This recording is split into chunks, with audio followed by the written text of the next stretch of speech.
Hey, and welcome to The Early Effect, the podcast that lets you into the hearts and minds of two brothers by choice.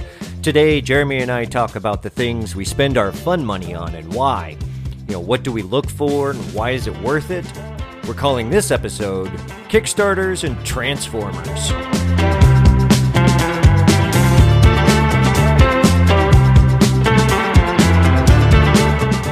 So one thing that I know about you, and it's similar but different in what I do, is that there is a particular thing that you spend your disposable income on. Oh, man. When it comes around, you do the Kickstarter thing.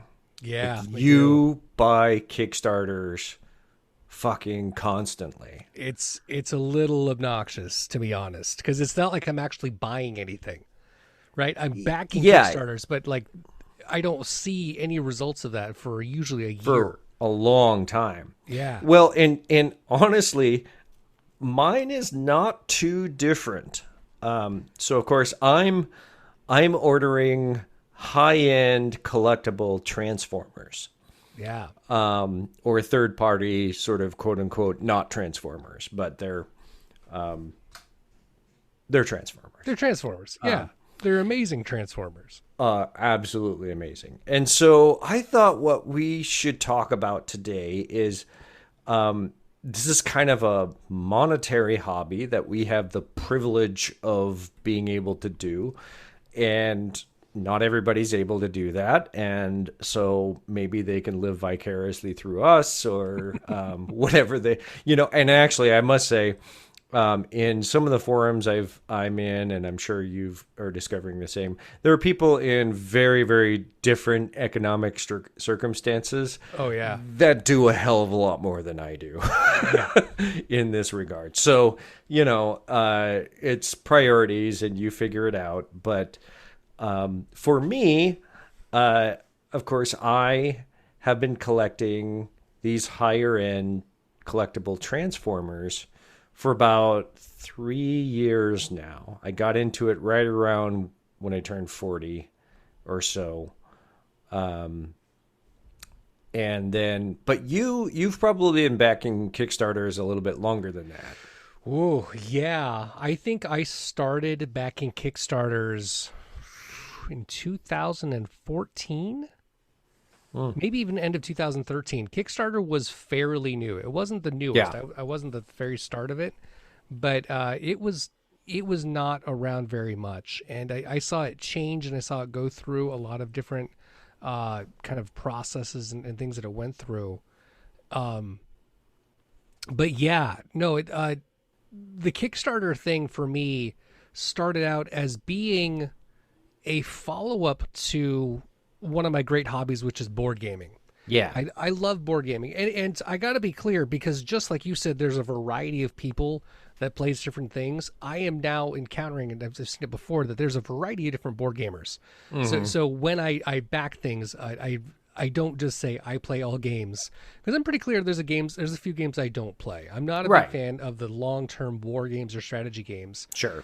In general, I would say I'm more of a casual game collector. I like to play casual games. If it's longer than 2 hours, I'm usually not into it. Unless it's a really fun theme game, then I'll get behind it. That's consistent from what I know about you. Yeah, right. Like I really, really like the theme, and I don't overplay. I have several friends who like we're gonna do a 7 to 8 hour game sesh. And I'm like, so do I. Many of them are the same. Same people, and they really dig it. And I can endure it once, I think, but I just don't have that kind of dedication to that level of focus. Yeah. So because I like playing a lot of board games, and I like searching for them and finding them, there's a lot of ways that you can do it. And one way I found where that search gets kind of curated for me is Kickstarter. Interesting. Because it will reveal things to me, especially if you do the magic search. It will look at my history of the things that I've backed and things that have been important to me, and it will find similar matches. So I have been introduced. The algorithm. The algorithm, and it's got one, and it's been Algae really rhythm. Weird. Did you watch Space Jam 2? I did watch Space Jam. Did you watch that? Oh my God! Yes, we went and saw it on Friday night. Yeah. Wow. I mean, it was. Can we just talk about that for a second? Let's yeah. Allergy. So, I mean, it's first off, the first one wasn't that great. It really wasn't. So let's not really get our expectations super high. And there's a weird culture behind it, but even when it first came out, I was like, this movie is garbage. Yeah. Like, I just couldn't get behind it. And maybe it's not for us. I don't know. Right. But so I don't know. For me, the bar isn't that high at this. And, you know, if you're a Looney Tunes fan, you know, this is a thing that you're going to be kind of into. I feel like is a dying breed because Looney Tunes don't hold themselves up very strong anymore. You got to look for them.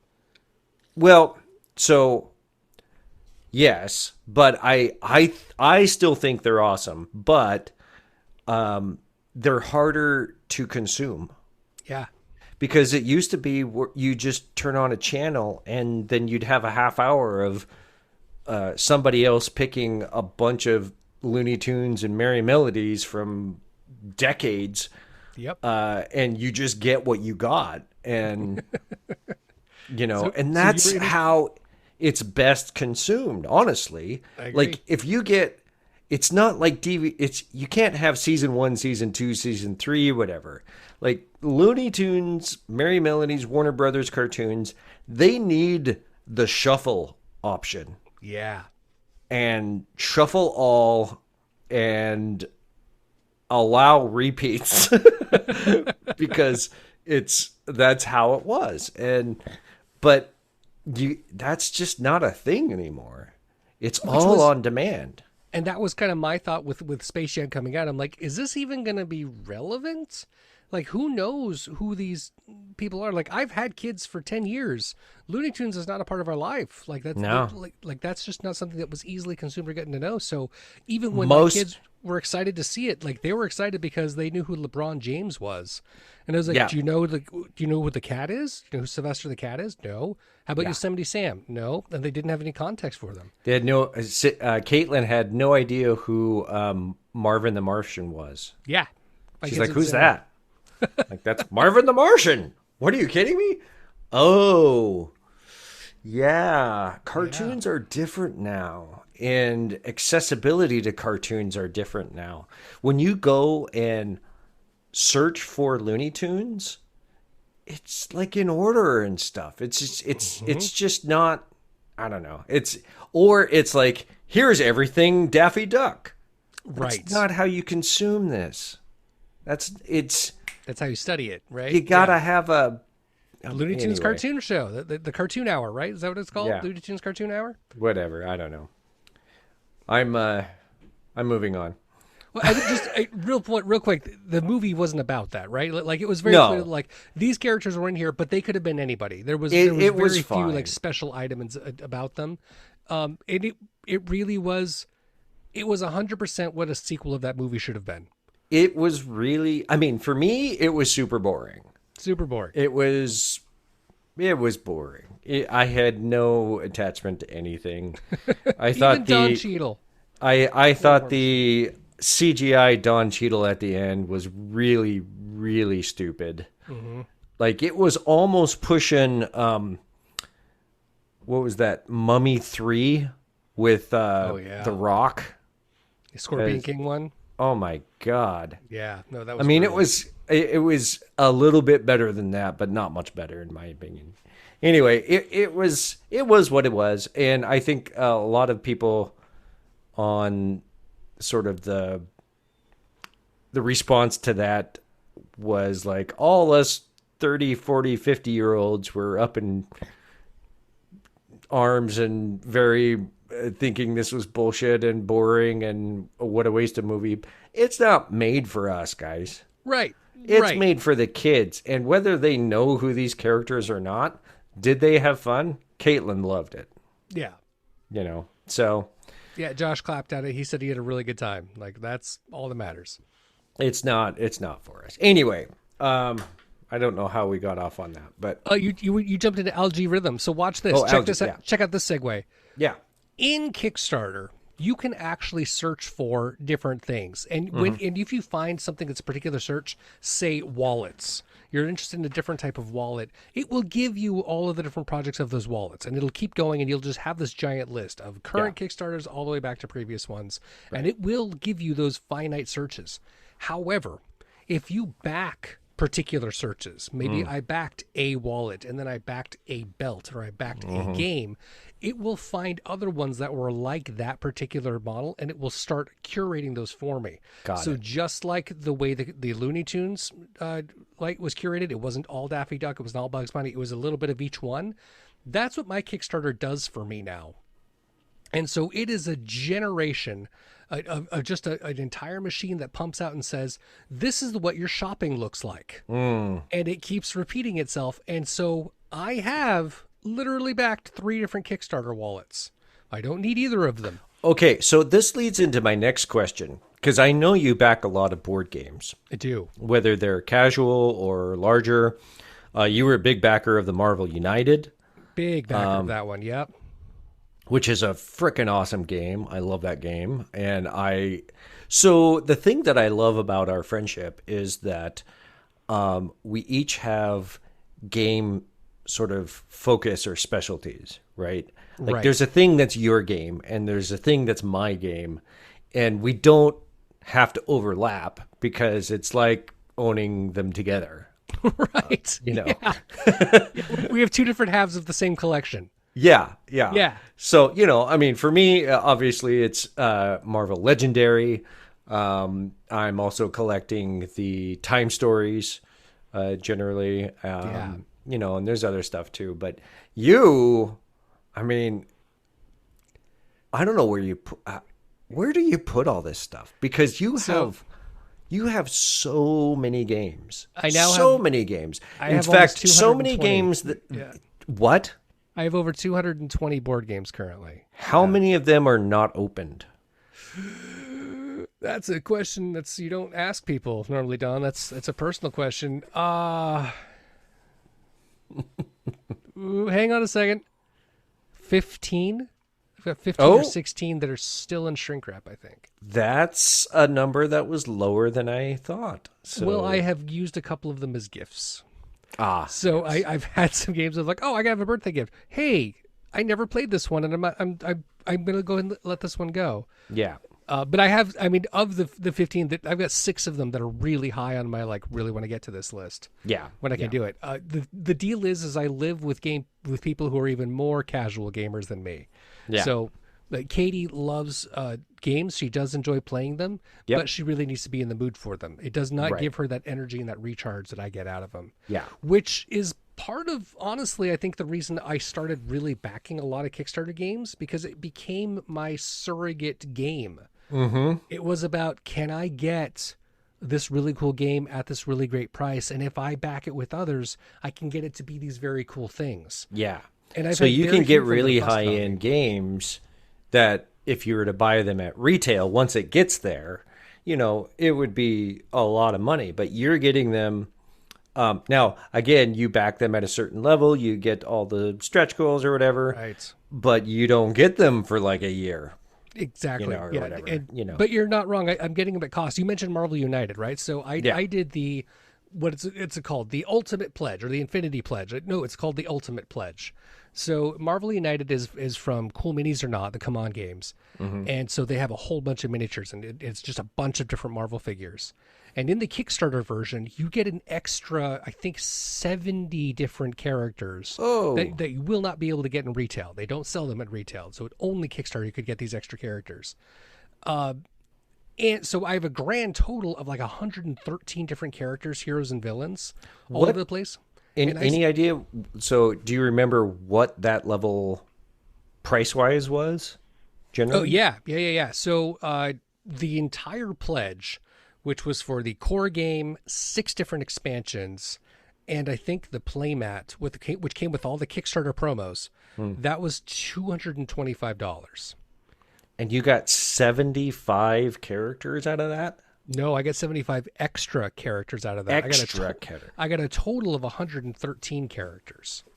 Wow. So the core box, all of the expansions, and then this entire box of promo characters. What is the core game retail for right now?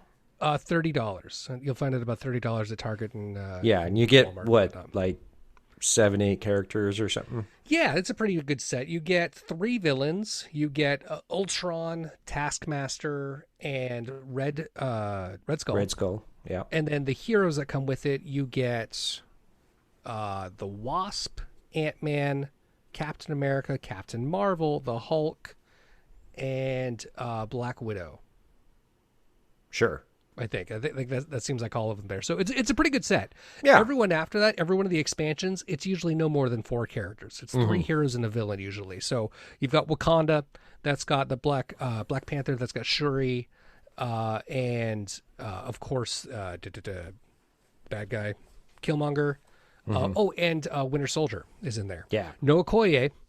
Okoye is not in that set, but you can get Okoye as a Kickstarter promo. So she was a Kickstarter exclusive. That's awesome. So I can add her in the set as it goes. But like each of the expansions is that way. So there's one hero that like would be kind of missing from that. But as a Kickstarter backer, like you got all that and more. I don't know, that there's a lot to say about that, I think. There is, right? I kind of got it at cost, and the the game is cool. I love the game. I love about it.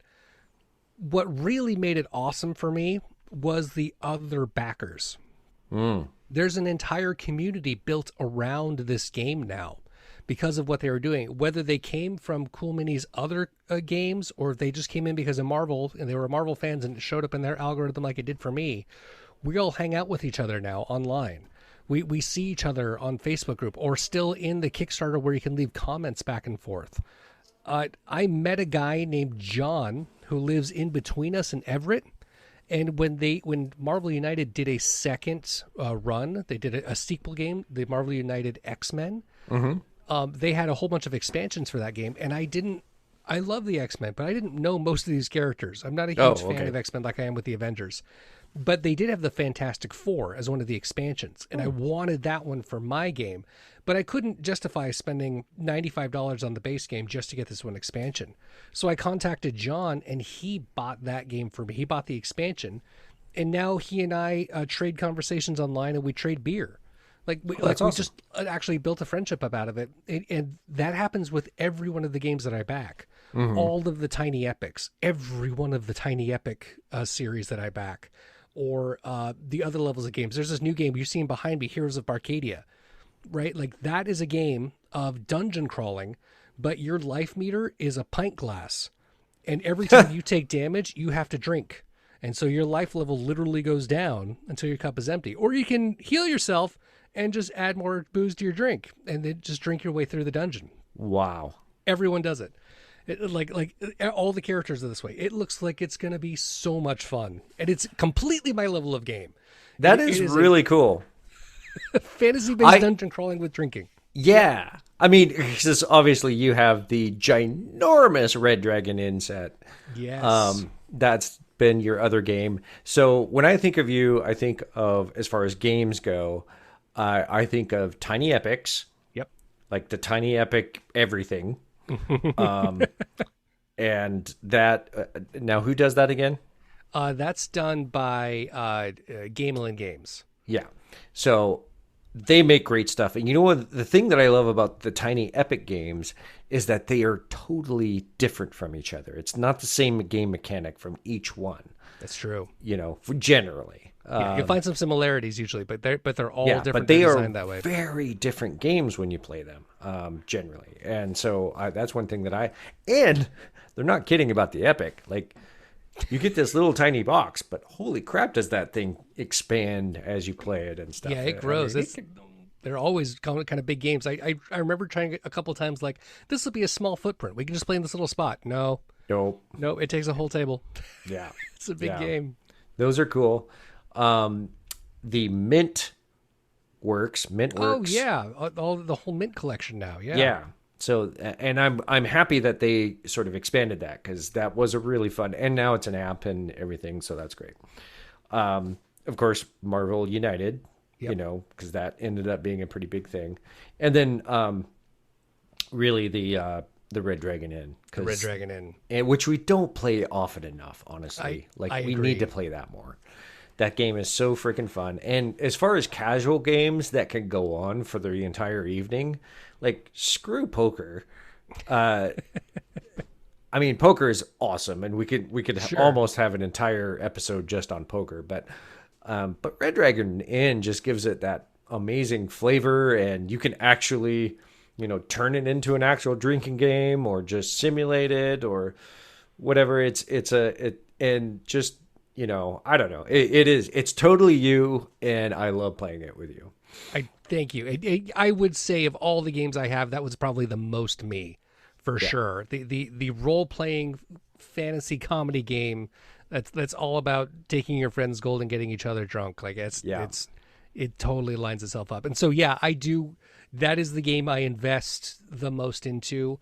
Every time there's an expansion, I get the expansion now, and I couldn't afford it originally. So it mostly started with gifts. Like it was like, hey, it's birthday, it's Christmas. What's Jeremy want? There's another Red Dragon Inn. Let's just make that happen. Yeah. And so now I have the big collection. I've got the new one coming. I've also got brand new metal coins that are coming for the new one, because I keep investing in the high end campaign coins that go for it. So That is one thing that I do like about your game collection, is that in addition to the Kickstarters, you often, and I don't know if these are also Kickstarter things or if they're just separate, but you often find like the 3D printed enhancements for the games and stuff. And you definitely seem to find like the replacements or the upgrade kits and stuff for these games that just make it so much more enjoyable. And then if I was to go out and buy the basic game, like, oh, what? Oh, I want the other thing. What's this cardboard shit? I want metal. Yeah, where's the solid dice? Where's the clinking coins? Yeah, that is absolutely true. Especially if I find a game that I'm like, I really want to keep playing this. I love how this feels. I will invest in upgrading its components because it really makes it that much more immersive or thematic or whatever it is that it really gets me more involved in it. For the tiny epics recently, it's been about organizing them, because like you said, it's not a small deal. So the idea of getting them to be set up easier and get them up and out, I've been finding Etsy providers that make trays and separators and sorters for those games just make it that much easier to set up, which is amazing. Yeah. But everything else is about components. Marvel United already comes with great minis, but it does still have a lot of little cardboard chits and a lot of pieces that fiddle and go around. So what I recently did, and I think I told you this, for all of my villains and my civilian tokens that go in all the buildings, I bought dice. I bought cubes. So solid red cubes and solid blue cubes that take their place. They're the exact same size, and they look and feel great on the game now. Really? They're really, really nice. Yeah, I was totally stoked to show it to you on Saturday. Yeah. Next time. Yeah. Well, it's interesting. My hobby, or the thing I spend money on, is actually kind of similar. There are 3D printable upgrade kits that you can get for different figures and stuff. And so, I've kind of gotten I'm not like a lot of collectors. So like I say, I started about 3 years ago. And I just got kind of a bonus check out of nowhere. And I was like, hey, Cindy, who's my wife, do you mind if I spend some of this money on really, really overpriced, expensive Transformer things that I would never otherwise even consider buying? And she's like, yeah, sure, why not? She's like, is it going to make you happy? I'm like, I think it's going to make me real happy. I don't know. We'll see. And I was stunned. I was just absolutely stunned at what these were like. I got my very first set. So there's a certain line that all these basically are based off of. So the main core line is Transformers Masterpiece. Okay, and that's out by Takara Tomy and Hasbro, and that's like the official Masterpiece. And so, and it didn't really start out as like they had a consistent scale. They were a little bit all over the place when they first started, but eventually, after a few figures, they even kind of rebooted and like MP01, Masterpiece 01 is Optimus Prime, but MP10 is Optimus Prime 2.0. You know, okay. and so that they kind of rebooted that and just changed it, so that they were all kind of a similar scale to each other. You know, and so like the Lamborghini guys, like Sideswipe and Red Alert and whatnot, those became the standard size for car transformers. And how tall should they be in robot form and how do they scale with Optimus Prime, you know? And so this became this sort of consistency scale, and as well as kind of like QC, quality control, you know, and quality of the figure. Can I ask a detail on that real quick? Yeah. So MPO1, right? We're going to call that the number one, the Optimus Prime. Was that size based on the old toys from like when we were kids? No. MP01 is huge. Huge. Okay. He's big. He's bigger than MP10. I don't have him because he's kind of a piece of junk. He's very dated, but he's kind of a classic. A lot of you know. And then they had the Seekers too, like the Starscream and Thundercracker and Skywarp, and they had a version. And again, I don't really know if I don't own any of the sort of first generation stuff. I kind of came in right around MP10, which is Optimus Prime, and forward. And so MP11 was the Seekers. So a Seekers, again, if you're not a Transformers in the know, is the 3 characters, or many actually, as they expanded on, that turn into sort of F-16 or fighter jets. And they all sort of transform into similar or the same looking robots with different paint jobs, but they're different characters. And so, you know, we're talking about, again, Starscream, Thundercracker, Skywarp are the main, the big 3. And so MP11 had those 3 variants. We live in the age of variants, so that's kind of basically what that is. And there's other ones too that they would do spin-offs of or whatever. But and then you would have like the MP 12 and 14, which were Sideswipe and Red Alert, and there are a whole bunch of repaints on those. So they're Lamborghini Countach, which was apparently a very, very, very, very popular car in the 80s. And Robots in Disguise, you know, Lamborghini Countach is what you decided to blend with. Cool. Got that. Everyone's got one of those. Yeah. Won't be able to be seen. So, you know, and it kind of goes on from there. Like, you know, you got Soundwave, MP13, and Megatron, and, you know, various others that come out. But there are third parties, so they can't call them Transformers, and they can't call them by their specific character names, so they make it up, but they are building their version of a masterpiece of that character their way. Okay. And so you would, and it's not a knockoff. That's a different sort of category, a KO. Okay. But the third parties really, they just like, well, Takara is not cranking these out and doing, you know, this specific character or that one, so we're going to do it. And so they came in to sort of fill the void of the characters that you were missing. And some of them do it better than others. and then you do have the KOs, the knockoffs, which in some cases, the knockoffs are better than the originals. Really? That's impressive. That it doesn't always happen. Oftentimes it's not the case.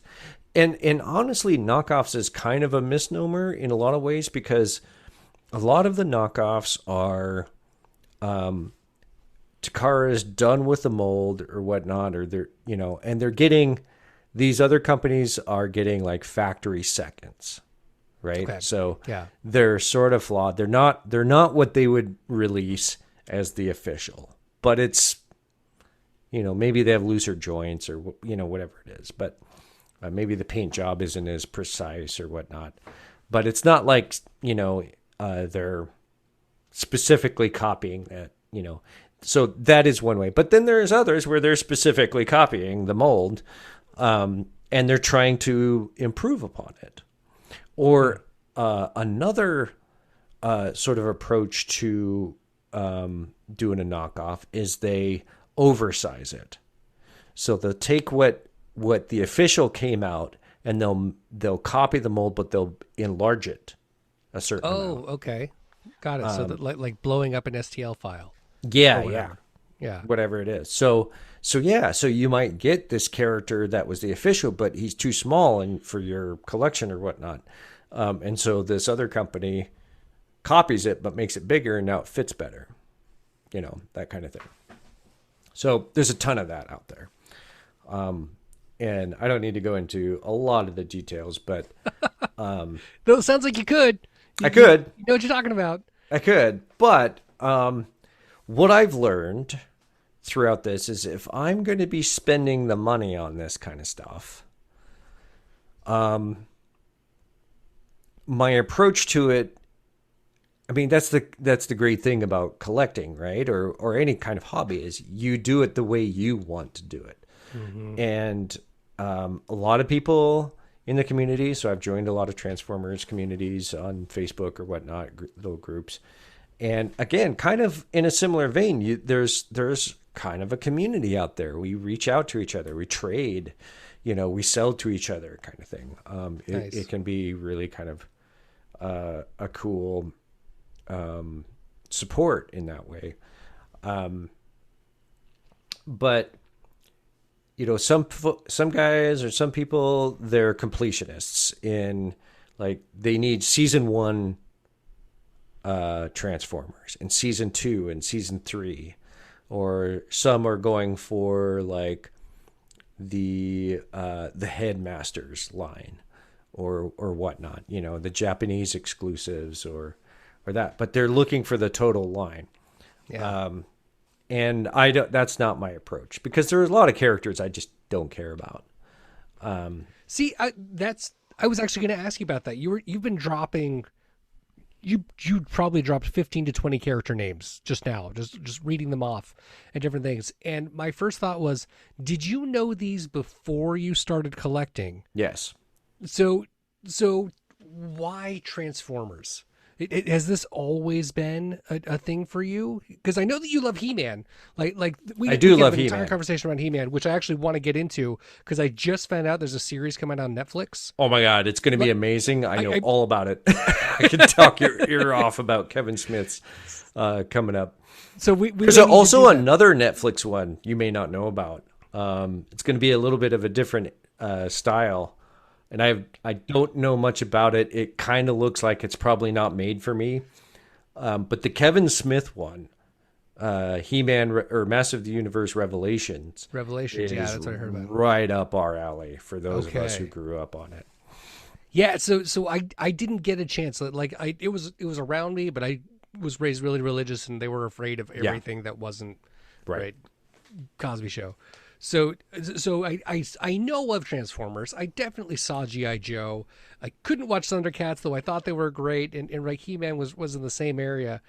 But I was able to see Voltron, and so when I think of originally Transformers, I think of my toys. I think of the stuff that I had in the 80s, and I had kind of a little bit of everything. Like anything I could get my hands on, I would get it. So I had Voltron. I had the Voltron Castle, had a pretty good set. And they fought with my TIE Fighter and my X-Wing that I had Oh, from hell yeah. Star Wars, right? Sure. And I had this weird, crazy battle where G.I. Joe would swing in and Snake Eyes would save the day, and like it would be amazing. But you are very exclusive to Transformers. You have He-Man toys. You still have a whole slew of He-Man toys, but they don't have shelf space. No. They don't actually have presentation areas like your high-end Transformers. These are the guys that you really have. Yeah. You know, Transformers, it was all about the gimmick. I mean, it was all about the transforming toy. And it's a puzzle box, right? So that's what it is. And you're taking a form that looks amazing as a vehicle or whatever it is, and then you transform it and it becomes this completely different looking thing. And it's just, and sometimes they have more than one vehicle form. And The same Transformer would have more than the one vehicle same form? one, you know. And so that, you know, based on how that can, you know, be and how that can look, you can just, I mean, the fun factor is through the roof for me. And it's basically because of like that sort of imaginative, like this vehicle can become this vehicle, can be this robot. Oh, these 5 other robots can combine into one bigger robot. And that's like a huge draw for me. I love combiners. That's what they were eventually called. Voltron technically is a combiner, and I had Voltron. I also had the 21-piece Voltron at some point. The cars, all the car pieces? All the cars, yeah. Yeah. I had no context for that, but someone got it to me for one Christmas or something, I think. And honestly, like a lot of the Transformers I ended up owning, like we didn't get these characters in America, but we got the toys. And that didn't really matter too much. Like, you know, like Six Shot. I have them right here, in fact. Now, those on the podcast are not going to be able to see this, but I've got them. I'm going to show them on the video for the YouTubes. That's pretty good. That's Six Shot. And Six Shot came out, you know, towards the end of the toy thing, and it was just one robot has 6 forms. Wow. He has 6 different modes he can turn into. And so it was, and like they even had like this, this challenge to say, you know, the instructions were sealed. And the challenge was, how many of these modes can you get without using the instructions? You know, and that was kind of part of the sort of the challenge and stuff. And I don't know. That's what I love. I had no idea who this character was, but I got him and I loved him and it was amazing. 6 modes. It's hard to fight. He-Man is, I mean, he's great. And I don't know. They're so visual and colorful, and they have very specific specialties and things like that. It was just, there's a lot of fun in that. But when you buy a figure, they're just the figure, right? Maybe they can move their joints and stuff a little bit, and they look like the cartoon more, but sure. But that's all they do. He-Man had battle damage. Battle damage, yeah, absolutely, and that was great. But Transformers turn into shit. Like, yeah, that's cool. That's fun. As an adult, that makes things. And so a lot of these companies, including Takara Tomy with the Masterpiece, like there's a lot of steps. It's not just the 20 steps before or whatever to get, you know, we're talking 50 to more. I mean, it can be a lot. Wow. And for some people, you have to slow down. You can't just get in there and do things, because this is probably a minimum $100 figure that you don't want to break.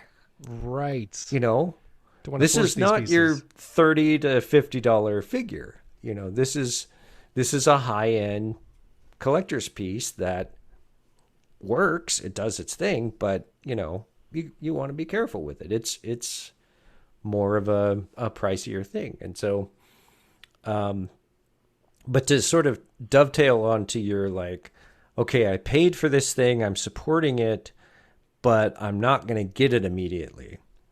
Right. So that happens with me a lot with my figures because I order from China a lot. I order from retailers that I support.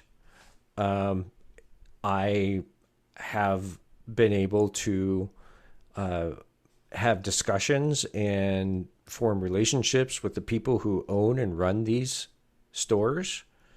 You know, we're supporting their livelihood as collectors. You know, I know about this one guy's family and like the kind of things that he sort of struggles through, and so I like to give him my business, and I've placed some pretty big orders with him before.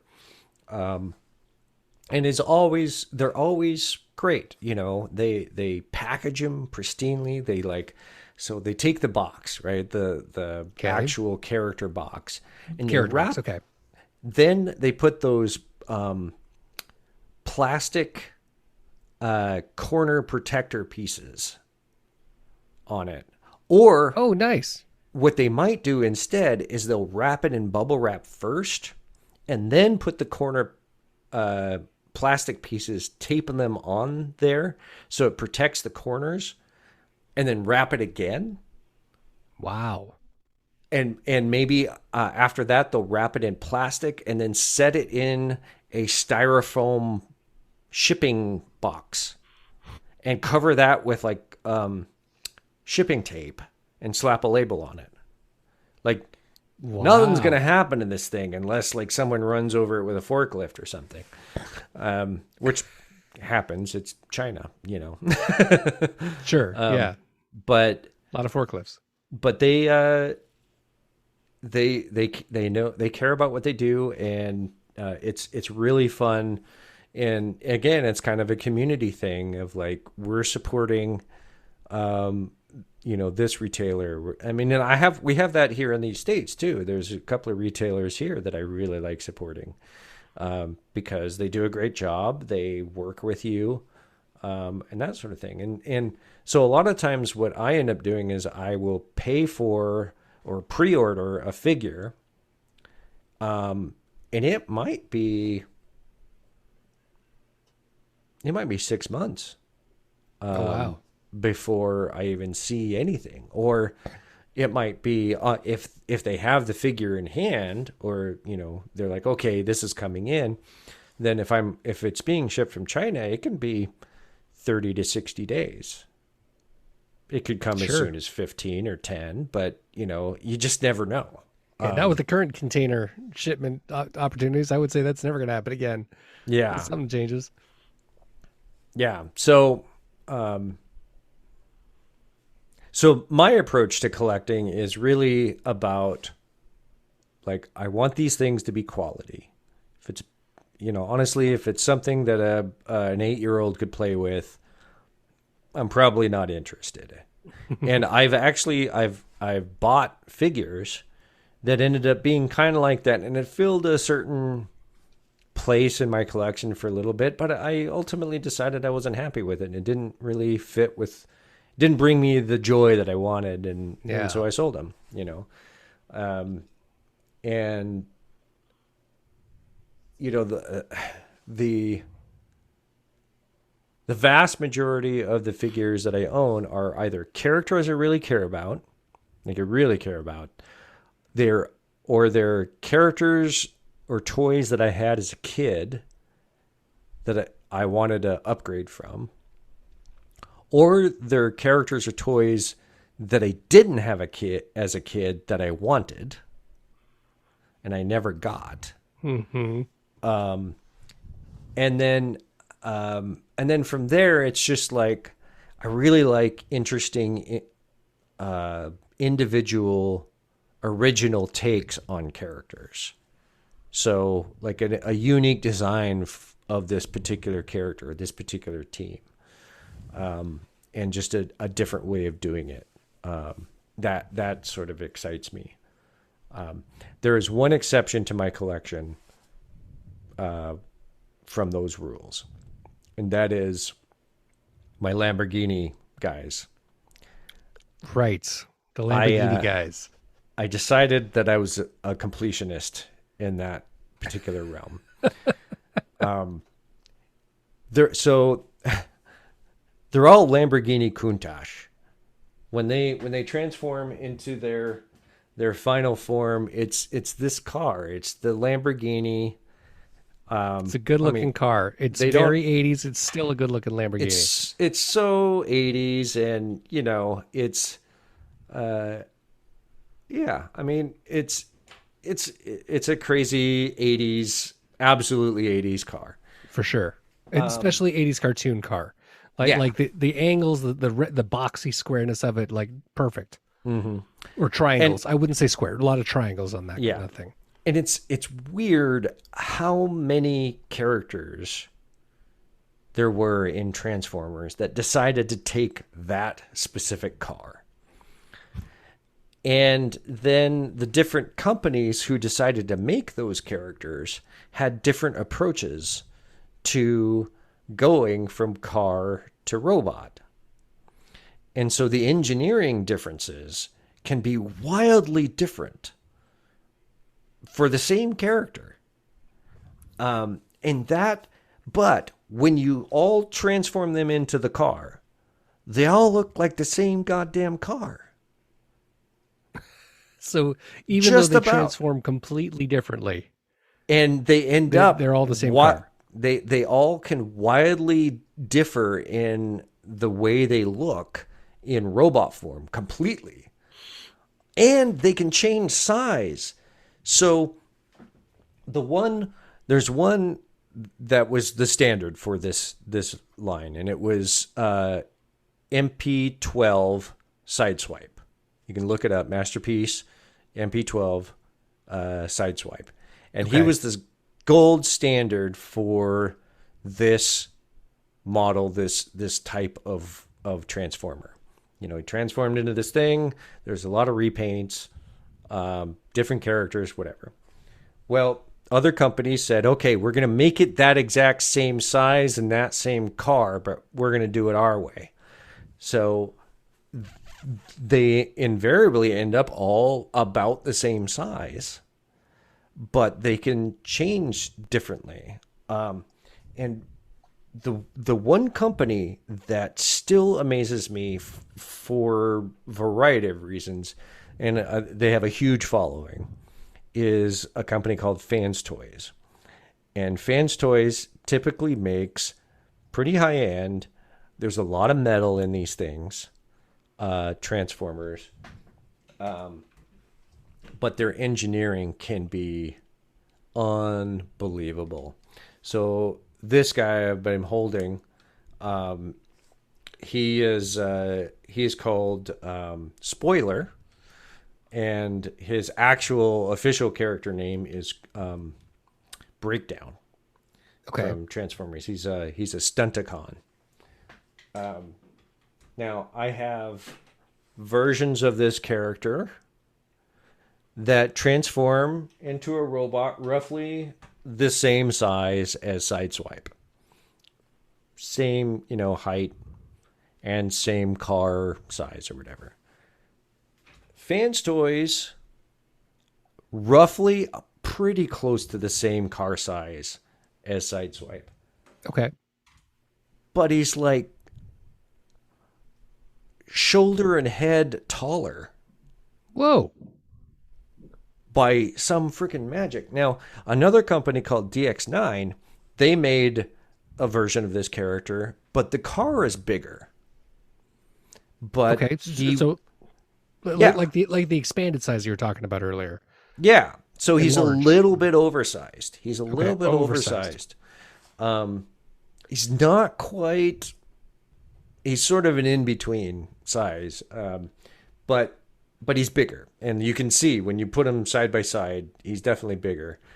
But when he transforms into his robot, he is about the same size as Fanstoys. And so the whole idea that you can take a car that is the same size of this other one, but make it bigger when it transforms is just mind-boggling magic. In fact, they have, so the leader of that team of the Stunticons is Motormaster, and they have their version called Roadking. 99% of anybody who has attempted to make Motormaster either does the trailer separately, or it's like the first part of the trailer and then that gets separated.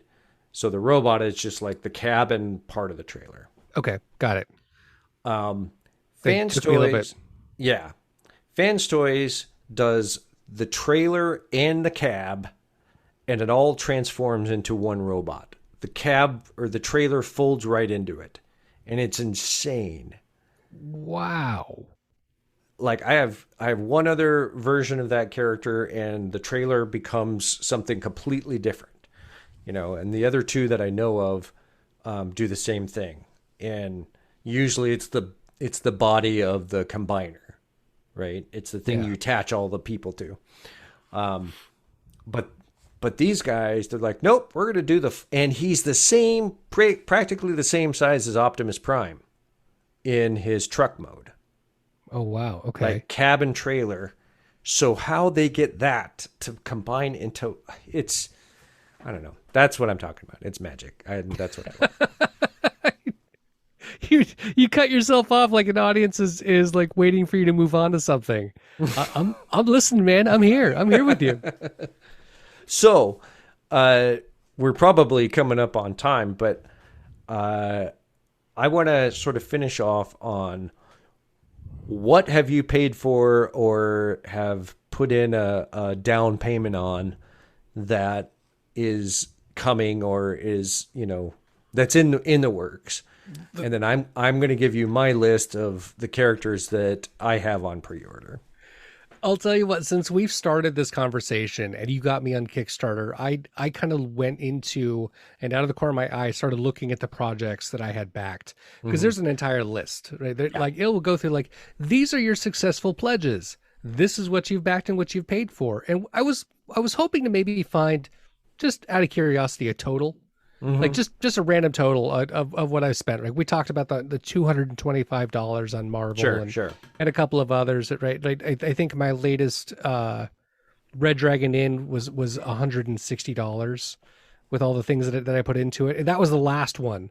Yeah, I think grand total I'm almost up to $1,000 on my Red Dragon Inn game, or multiple games as it were. I'm pleasantly. I can pleasantly announce that I don't have a total. They haven't given that to me, but they're probably going to download that and send that information to me. I will tell you that if I look at my last 5 pledges, I see 118, 37, 45, 95, and 39 pounds, or euros, excuse me. So that alone tells me that this year, and we're only halfway through. And I wasn't necessarily looking for a total. I'm more like, what are you backing? What am I looking at? What's the stuff that's coming? So the ones that I just read off, those numbers, I am backing Heroes of Barcadia, which I was showing you behind me. That's that big game. It comes with a lot of different cups. I bought all the expansions. I bought the Roll20 edition so I can play with people remotely. So like all the things there.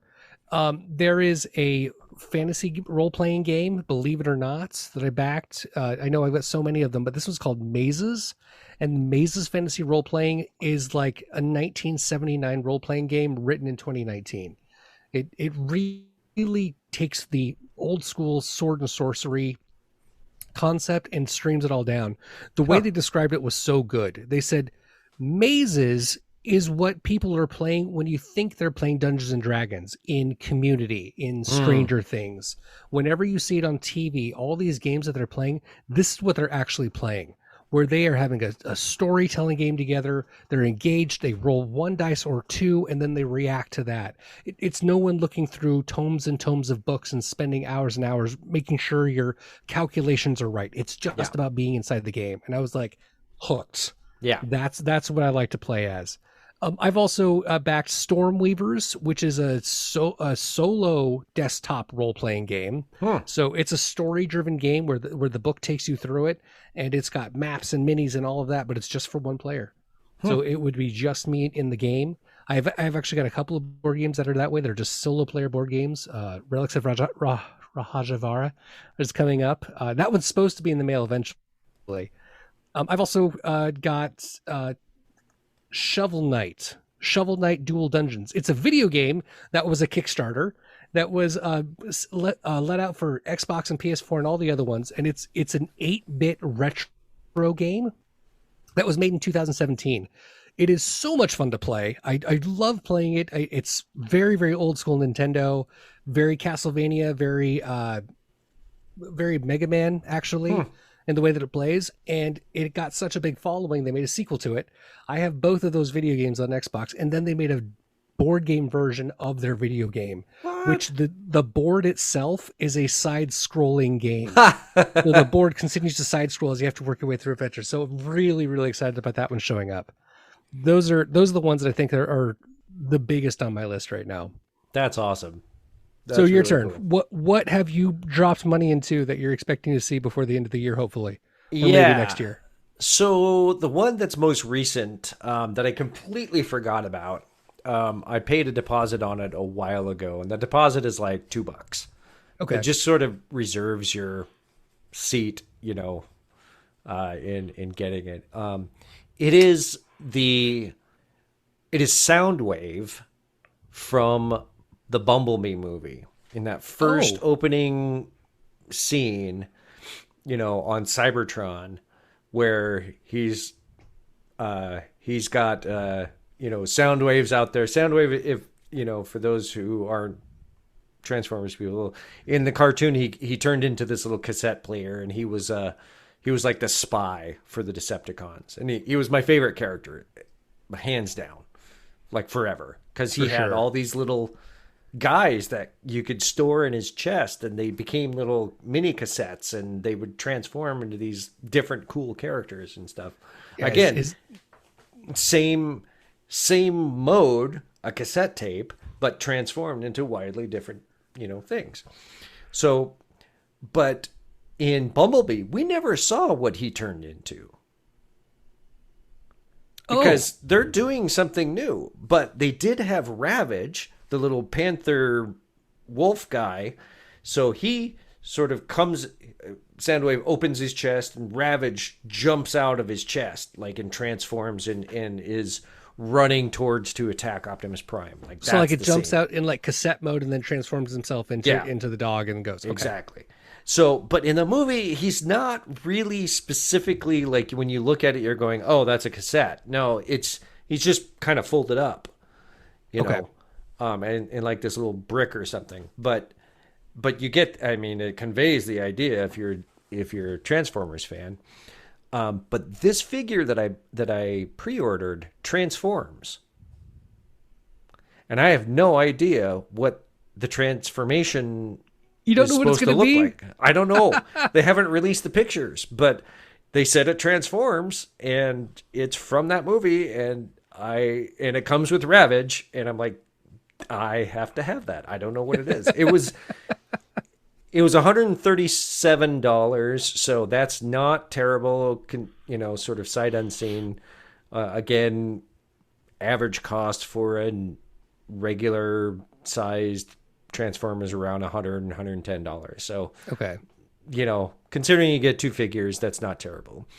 Also considering that I spent $300 on my Optimus Prime from Bumblebee, who has an insane complexity in how he transforms, but the detail on this thing is insane.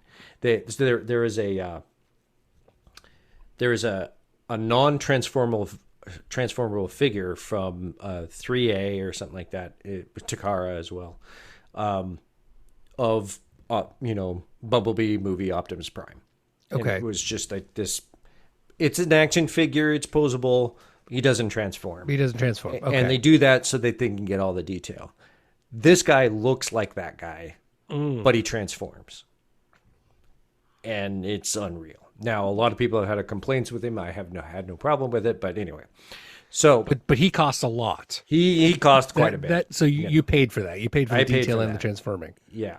So another one that I have, again, kind of pretty reasonable cost, about $88. is a character named Octane, but I'm buying it from the company is called Unique Toys, is the manufacturer, and their version is called Provider. And he's a triple changer, so he turns into a tanker, like a tanker truck. Tanker truck, yeah. He turns into like a passenger jet airplane. Whoa. And a robot. And my rule is they need to look great in all of their modes. Sure. And this guy fits the bill. There's another version that I don't really like. The tanker looks like an airplane folded up into a trailer. You know, oh, okay. Yeah. But apparently that's what the original toy looked like. I didn't have the original toy. I have no idea who this character is, to be honest. Cool. I did not have any context for him really at all, but I liked how he transformed. I liked the toy. I liked the design. The other ones I have are Perceptor, because they haven't really done that so much. The Fanstoys, the one I was talking about earlier, they're doing a version 2.0 of their take on it. So very excited. And Fanstoys is nuts. They're so in demand that their pre-orders were sell out within 30 minutes. Oh my gosh. Of any retailer that you're at. As soon as the retailer opens, most of the time their sites crash because everybody's trying to get that. And the reason is because like I paid, let's say, $170 for one of their characters, right? Now, if you try and buy it as a reissue or a retailer gets a copy of it, minimum $300. Whoa, jeez. They call it the late tax. And it can be I just refuse, Yeah. So, but then the other ones, these are kind of fun. I have another triple changer. We've been waiting for it for a long time. His name is Blitzwing. He was in the Bumblebee movie, but very different character. So, but Blitzwing is a triple changer. He turns into a tank, a jet, and then a robot. Wow. And I have him as the original toy. I still have the original toy. The tank turret's missing on mine, but he's one I'm getting for nostalgia's sake because I had him and he was awesome. The Transformers Arc, so I had a background here of the big spaceship that was crashed into a mountain. Right. Yeah. So there's a new Netflix series for Transformers. They've got 2 seasons out now. The third and final one's coming. It's called Transformers Kingdom. And in that, apparently, the Ark, the big spaceship they're all traveling towards will transform into a robot. Whoa. And Teletran Run, which is the big computer of the other background I showed you, also transforms, which is the first time we've ever seen that. So pretty cool, but I'm a little skeptical. It is kind of made for kids. And so that's one where Shapeways and others will be creating 3D printing upgrade kits for just to make it a little bit better. Other one that so I want to be clear that the Transformer is made for kids and being upgraded, not just the cartoon. You said you're skeptical after going back and forth, but you're talking about the toy. The toy, yeah. Okay, got it. It's still really cool. I mean, it's still a good toy, but the quality of the plastic is not quite what I would normally collect. But he's a big guy, and I've never had an Arc, and he's never transformed before. So I'm interested in it. I think I could do some custom painting on it to make it look better. Cool. And then with the upgrade pieces, I could probably make it look really good. So I don't know. We'll see. But the other one that I'm really excited about, and this is the last one I'm going to talk about, I told you about how some companies are sort of taking their own take on things. Well, There's one company out there, they're called Toys Alliance, and they're doing some kind of Warhammer 40K thing, but if it was crossed with Transformers. Okay. Like it's like a Mad Max. Think of a Mad Max semi truck. Like a Warhammer Mad Max semi truck that like transforms into a robot that is like post-apocalyptic style and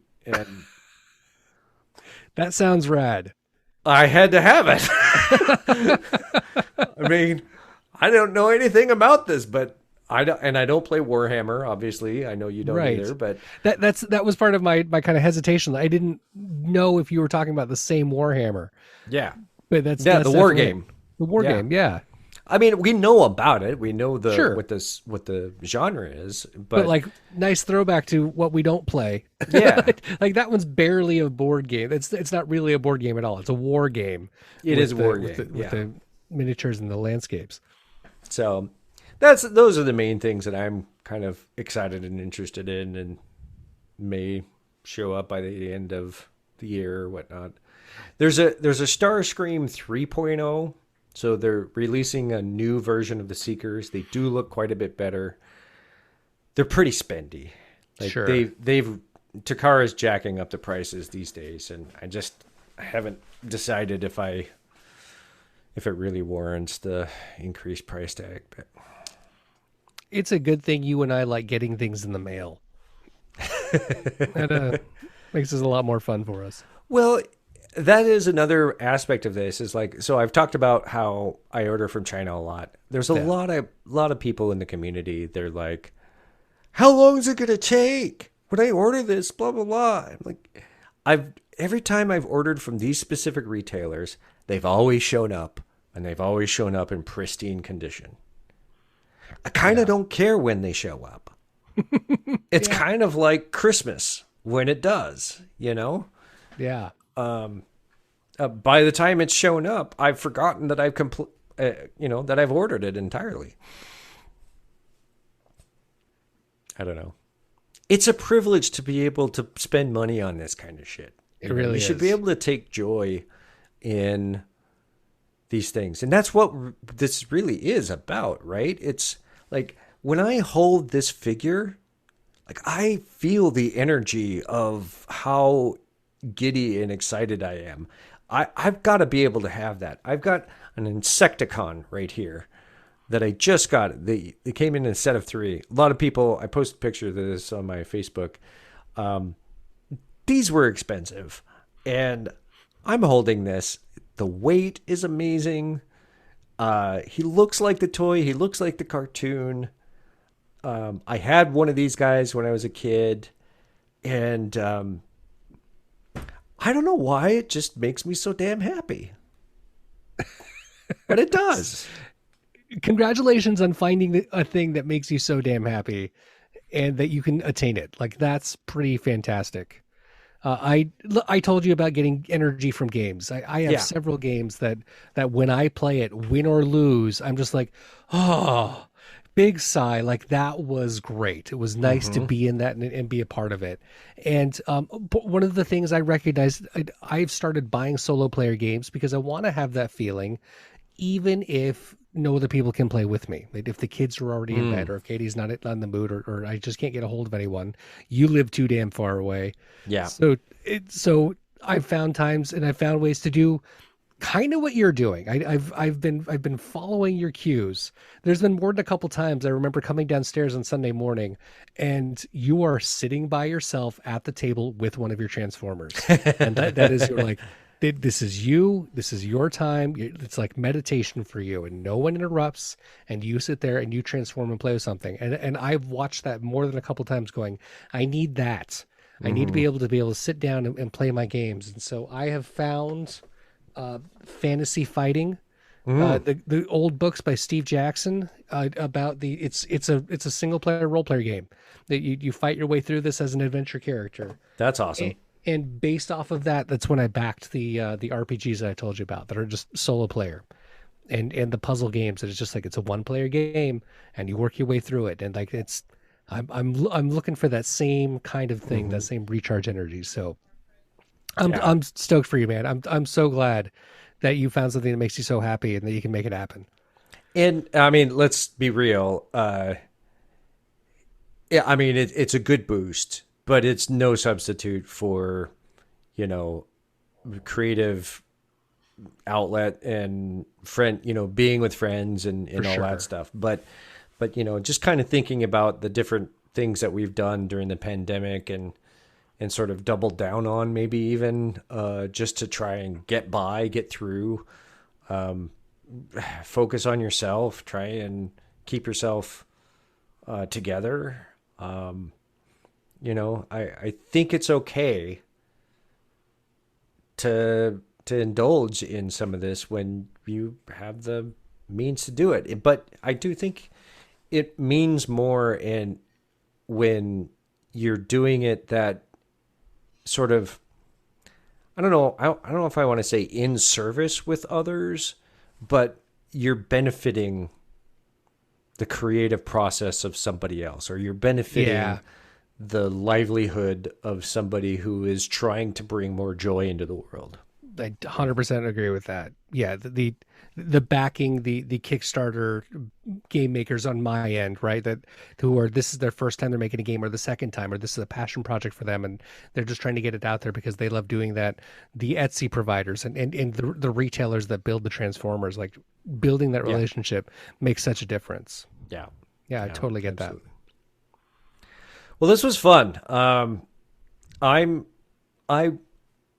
I want to know, I need to hook up with you offline about some of these one-player things, because that sounds really fun. I've been getting into a little bit more of the Oculus VR stuff. I'm really getting into like the escape room kind of things.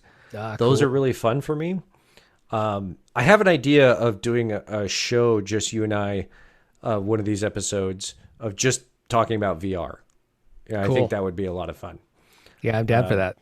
Because Oculus has made that more attainable for like the common person now. So I think there's benefit to be had there. Agreed. I can start talking about all the accessories I buy for that game too. Yeah, you do accessorize quite well with that. All right, well, this has been the Early Effect. We've talked a lot about frivolous things that bring us a lot of joy, and I hope that you've enjoyed it and that maybe you came away with something, or have thought about something in your own life that would, if you focused on it a little bit more, would bring you a little bit more joy. It's all individual. It's your situation. You do it however you need to do it. This was fun. It was fun. Thanks, man. Yeah. Well, we'll catch you next week. See you at the next one. All right. Hey, everyone. Thanks for listening to The Early Effect. Be sure to subscribe to this podcast so that you get every new episode automatically.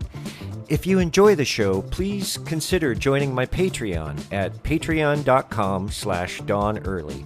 That's patreon.com/DONEARLY, where you'll get to hear the episodes early and have a say in what we talk about. And that's it for this episode. Tune in next week for Attack of the B-Movies, the best and worst of sci-fi. This is my sign-off.